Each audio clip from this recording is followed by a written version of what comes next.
म्हणल्याप्रमाणे 100% जे तुम्ही म्हणल्याप्रमाणे 100% चुकीचे पॉलिसीवाले नाही किंवा ते एजंट लोक ते 100% सगळे चुकीचे नाही। त्याच्यामध्ये हातावर मोजणे 1 ते 4-5 लोक असतात, पण त्याच्यामुळे पूर्ण ते एजंट लोक किंवा जे पोट भरतात गोरगरीब सगळे बदनाम होतात। अशा लोकांना आम्ही पाठीशी घालणार नाही आणि असे जर कोणी असेल तर इथून पुढल्या काळामध्ये आम्ही आता मीटिंग घेणार आहे। त्याच्यामध्ये आम्ही सर्वांना सांगणार आहे की जर आपल्यामध्ये जर असा एखादा असेल तर त्याला आपण स्वतःहून पोलिसाच्या ताब्यात द्या, का जेणेकरून त्याचा त्रास आपल्या सर्वांना व्हायला नको। भेदभाव चालू आहे आणि जे भेदभाव म्हणजे नाव विचारतात मग कारवाई होती। सध्या जातीवाद हा खूप मोठ्या प्रमाणामध्ये फोफत आहे आपल्या भागामध्ये आणि त्याच माध्यमातून या कारवाई चालू आहे।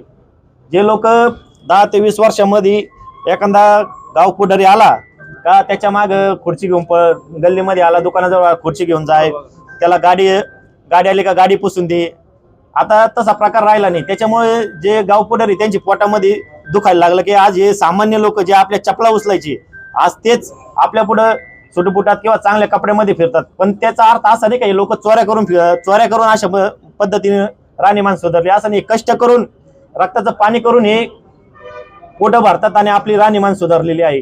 त्याच्यामुळं आज जातीवाद तर वाढूच राहिलं। त्याचंच कालचं उदाहरण असं आहे की जेव्हा आरण्याचा मुलगा होता त्याची काही चूक नसताना त्याच्या दुकानात दांडे घेऊन जाणं, शिवीगाळ करणं, जातीवर बोलणं, आडनाव विचारून त्याला दुकानाच्या बाहेर आणून मारणं, म्हणजे हे जे बीड आहे का बीड, ते बीडचं नाव बदनाम हो राहिलं। पण त्याच्यानंतर जर अशा घटना वाढत गेल्या ते शिर्डीचं नाव सुद्धा हे गावकरी बदनाम करते आणि त्याच्यामुळे शिर्डीमध्ये या गावकऱ्यामुळे शिर्डीमध्ये गर्दी साईबाबांना येण्याचं प्रमाण भक्तांचं कमी झालेलं मी तर असं म्हणतो। आता निवेदन दिलं, नेमकी तुमची मागणी अशी जो कोणी आरण्यावर हल्ला केलाय त्याची फिर्याद घेऊन त्या संबंधित गुन्हेगारावर अॅट्रॉसिटी प्रमाणे गुन्हा दाखल झाला पाहिजे।